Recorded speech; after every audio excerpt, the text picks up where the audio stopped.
Okay, pakuluan natin tong tripilya at saka yung belly. Tapos lalagay na tayo ng bawang. Yan. Tapos laurel. Yan. Tapos yan yung paminta para matanggal yung lansa-lansa niya. Tapos gagamit tayo ng patis. Yan, patis guys, para mas masarap, malinamnam. Yan. Tapos papakuloyan natin ng 30 minutes or 45 minutes. Alright. Oh, yun. So yummy. Okay na ito. Alright, okay na yan. Okay, hangoin na natin. Yun. Alright. Yummy.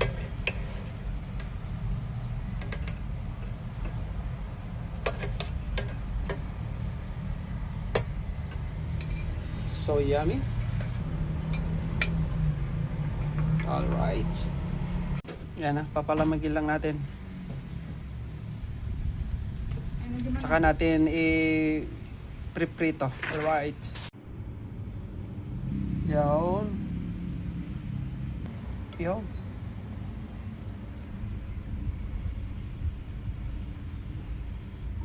Pagkatapos natin maikot ng flour at saka cornstarch, yan, i-preprito na natin.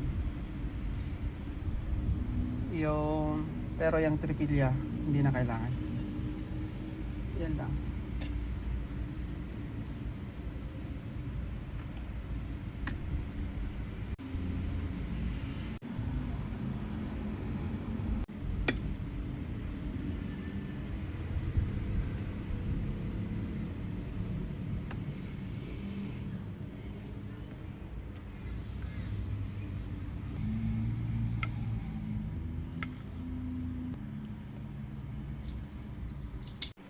Okay.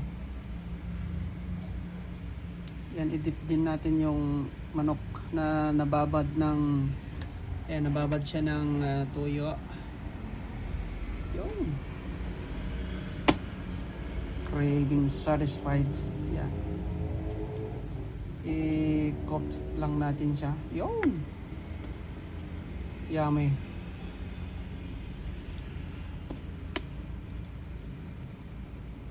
Yung pinagsamang flour at cornstarch, tapos lilagyan natin ng konting paprika. Yun.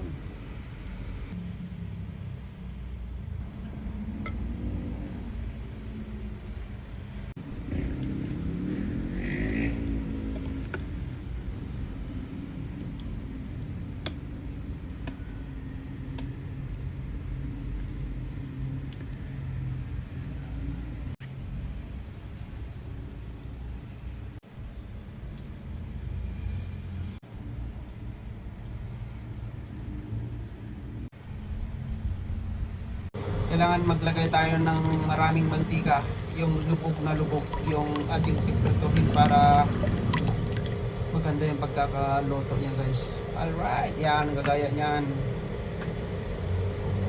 Mura lang naman yung mantika dito sa Bangkok, Thailand. Wow! Antay lang natin ng mga 3 minutes para uminit.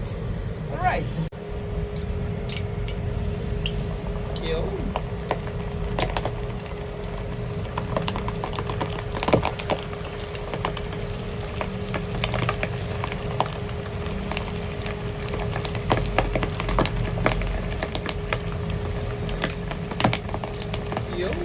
So yummy.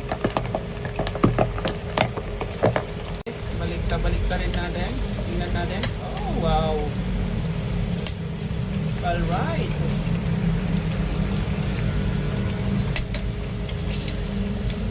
Nasilamsik.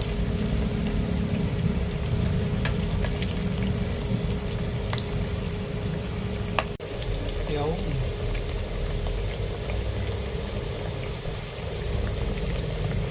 Next natin yung chicken.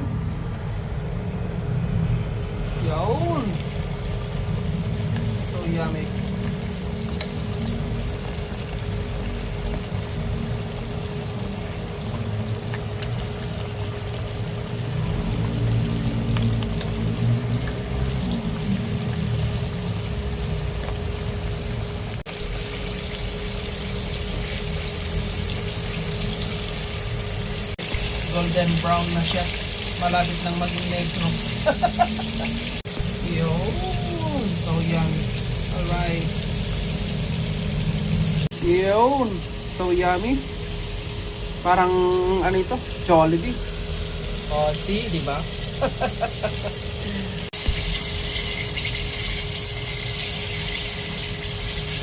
Yun.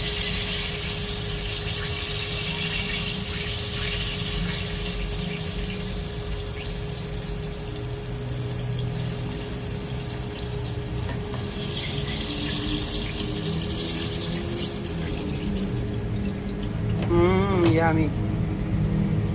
Ano na siya, oh. Next, yung tripilia.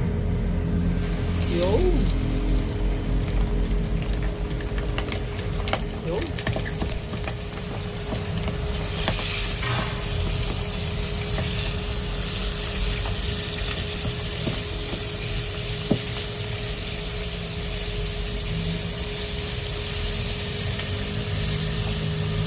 Saglit lang ito guys kasi pakuluan siya kanina ng maganda.